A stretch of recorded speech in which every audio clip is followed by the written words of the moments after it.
Yo soy el camino y la verdad y la vida, dice el Señor. Nadie va al Padre sino por mí. El Señor esté con ustedes. Lectura del Santo Evangelio según San Lucas. En aquel tiempo, el virrey Herodes se enteró de lo que pasaba y no sabía a qué atenerse, porque unos decían que Juan había resucitado, otros que había aparecido Elías y otros que había vuelto a la vida uno de los antiguos profetas. Herodes se decía: a Juan lo mandé a decapitar yo. ¿Quién es este de quien oigo semejantes cosas? Y tenía ganas de ver a Jesús. Palabra del Señor. Tomen asiento un momento, queridos hermanos.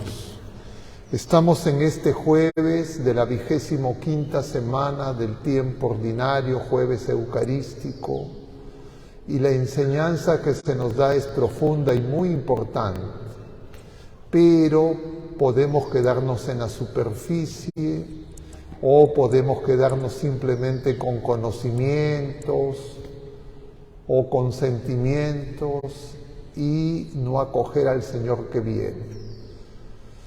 ¿Cómo vamos a tratar de presentar la enseñanza ordenadamente a partir de las lecturas? En este día que leemos al profeta Ageo, estamos empezando estos pasajes del profeta Ageo, que igual que el libro de Esdras e igual que los otros profetas que vamos a ver a continuación, se llaman profetas del posexilio, después del destierro. ¿Y quiénes son esos que viven después del posexilio y después del destierro? Podría preguntarse uno. Y uno podría decir fácil: son los judíos que regresaron de Babilonia. Sí y no. Vamos a decirlo breve para no extendernos tanto. Todos los que tenemos que volver del exilio somos todos los descendientes de Adán y Eva que hemos salido del exilio, que hemos sido enviados al exilio, es decir, que estamos en la vida presente, tenemos que volver a la casa del Padre. El exilio es la vida presente. El exilio es todo lo que ocurre en la vida presente. Y Jesucristo viene a liberarnos del exilio, a llevarnos a la casa del Padre. Con eso en mente ya aparecen las diferencias, porque además nosotros, el día del bautismo, el Señor mismo ha hecho que nuestro corazón sea su templo. El Señor habita en nosotros. Nosotros por el pecado nos hemos alejado de Dios, hemos sido llevados al exilio. Y uno podría, cada quien tiene su historia distinta, decir: hemos vuelto al Señor, hemos vuelto a la fe, vuelto a la iglesia, a los sacramentos. Y entonces estamos en ese posexilio que todavía no es terminar totalmente el exilio, porque hemos llegado a un punto como Jerusalén, que todavía no es el destino final, que es la casa del Padre. Pero ahí viene el asunto. ¿Qué hacemos cuando salimos del exilio en esta etapa de la vida presente? Y lo que hizo el pueblo de la primera alianza nos sirve de enseñanza. ¿Y por qué nos tienen que contar distintos profetas, distintos libros, la misma historia? Porque cada uno de los que la cuenta ve un aspecto de lo que ocurrió que nos sirve para entender lo que a nosotros también nos ocurre. Entonces, Esdras, ¿qué diferencia hay entre Esdras y Ageo? Que Esdras era un personaje, diríamos, vinculado al poder temporal. Era un personaje importante, era además una persona que tenía muchos estudios, era un escriba. Ageo es un profeta. Es decir, Ageo es enviado por Dios para explicar al pueblo lo que tiene que hacer, lo que está pasando. Entonces Esdras se preocupa de conseguir dinero, de conseguir bienes temporales, de animar a la gente para que se pongan a construir. Pero el esquema de Esdras es una construcción física. Al final, como hemos visto ayer, recién se da cuenta en esa oración hermosa, ya cuando ve todas las cosas, él empieza a darse cuenta que el tema es la relación con Dios. Ageo sí va directo al punto, como hemos escuchado hoy, y va a reclamarle al pueblo que se preocupan más de las cosas pasajeras que del templo. Y claro, es ambivalente porque Ageo está reclamando el templo físico, todavía no se termina y ustedes están preocupándose primero de sus cosas. Y por eso dice, trabajan y no les alcanza, comen, siguen con hambre. Es decir, todo lo pasajero no nos llena. Si nosotros no buscamos al Señor sobre todas las cosas, todas las otras cosas van a competir con el Señor y vamos a andar inquietos. Ese problema no lo puede resolver ninguna criatura humana, no lo podía resolver el pueblo de la primera alianza, igual nosotros. Esa dificultad de unir lo humano y lo divino solo lo puede hacer Dios y viene a hacerlo Jesucristo. Y ahí vamos a la lectura del Evangelio de hoy, que es la pregunta que se hace Herodes. ¿Quién es este? Hemos visto ya antes, los mismos apóstoles se preguntan ¿quién es este? El mismo Señor suscita que hagan esa pregunta cuando les dicen ¿quién dice la gente? ¿Quién dicen ustedes? Luego de que el Señor calma la tempestad, ellos dicen ¿quién es este? Lo que mueve a Herodes es curiosidad. Tiene de alguna manera el remordimiento todavía de haber asesinado a Juan Bautista y quiere saber porque quiere controlar. Es decir, nosotros nos podemos acercar al Señor para tener, entre comillas, seguridad temporal, para reinar nosotros, no para que reine Dios. Y ese es un engaño con el cual nosotros dañamos nuestra fe y no nos damos cuenta. Porque uno puede decir, pero ¿cómo es que no voy a tener fe si yo vengo a misa, soy sacerdote, etcétera? Pero estamos buscándonos a nosotros mismos. Que nosotros, a lo más, nuestros seres queridos, todo nos vaya bien, no nos pase nada, y entonces, a ver, el Señor me tiene que ayudar. Y empiezo a negociar con el Señor. No es una verdadera fe todavía, tiene que ser purificada, porque no es que nosotros buscamos a Dios para que Dios haga nuestra voluntad, es al revés.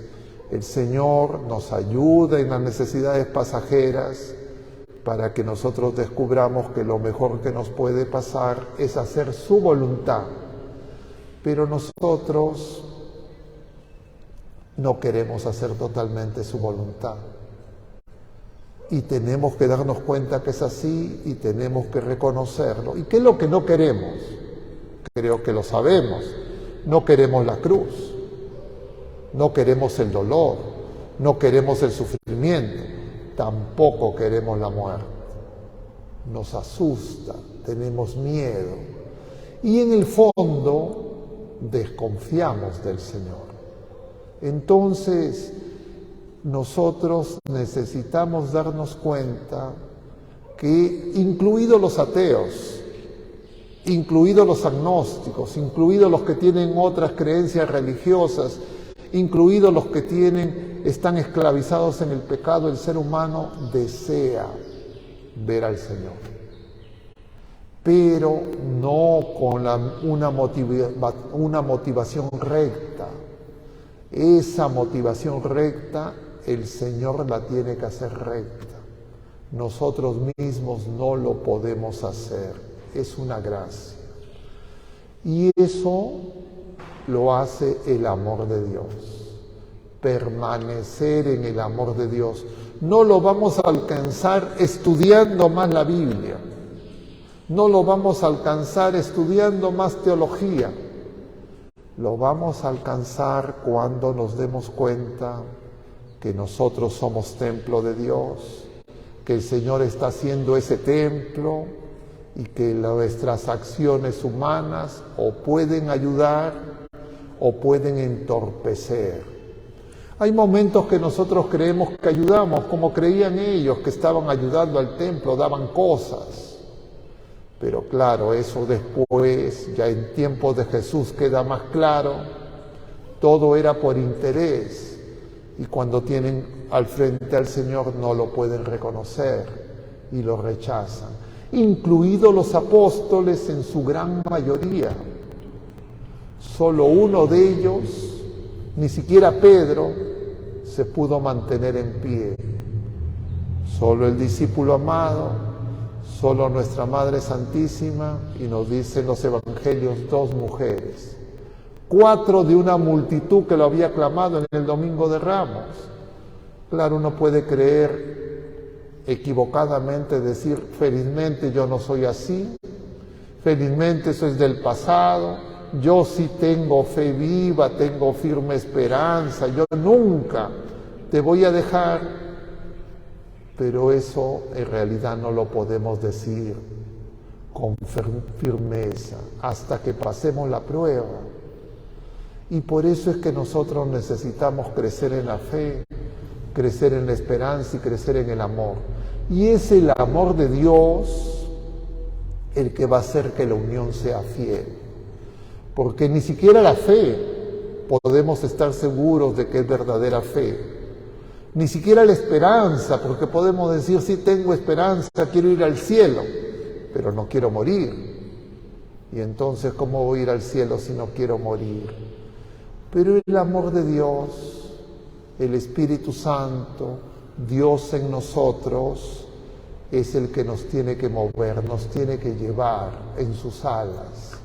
Él lo tiene que hacer y yo tengo que dejarme llevar. ¿Y cómo me dejo llevar?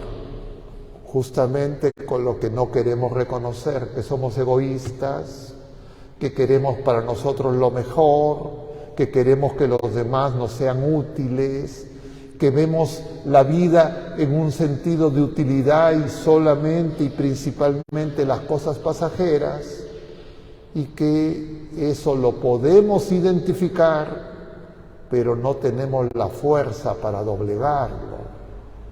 Nos gana. Y entonces basta un instante, uno puede estar ahí queriendo controlar, como en el tráfico, ¿no? Está queriendo controlar derecha, izquierda, adelante, atrás, de repente viene algún otro y nos desbarrancamos, nos salimos del camino. Y claro, tenemos que crecer en el amor.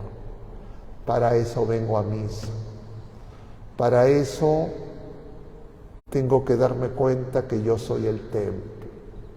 Pero si para mí el templo está fuera solamente, y no soy yo el templo, pero además los demás no son tampoco templo, que hay que reconstruir, entonces yo simplemente estoy pensando en mí mismo, en un narcisismo espiritual. Necesito conversión, necesito levantarme, necesito que el Señor me reconstruya, me saque del exilio, Él haga el templo, es decir, santificarnos. Pidámosle a nuestra Madre Santísima, a San José, su castísimo esposo, que el Señor nos ayude, que aumente nuestra fe, nuestra esperanza y nuestra caridad, que nosotros no nos desanimemos, ni nos impacientemos, ni caigamos en ninguna de las trampas, ningún atajo, queriendo a ver si hay algún mecanismo más rápido, de repente si es que tengo esta agüita, si tengo este aceitito, si tengo esta estampita, alguna cosa que hago va a acelerar. El Señor sabe, nosotros no lo podemos controlar. No es que yo soy amigo de tal cura, yo pertenezco a tal grupo, no sirve eso.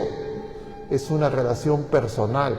No sirve en el sentido no de que sea negativo, sino que nos sirve en el sentido de que eso va a acelerar. Porque nosotros no lo podemos apurar al Señor. Él es el que tiene los tiempos, Él es el Señor. Él nos ama infinitamente, Él es el primero que lo quiere hacer. Lo que necesitamos es nosotros no estorbar, desear firmemente que lo haga y estar atentos, porque en el menor descuido nosotros decimos no. Que seamos con nuestra Madre Santísima para que nuestro sí se renueve y sea finalmente un sí irrevocable. Que así sea.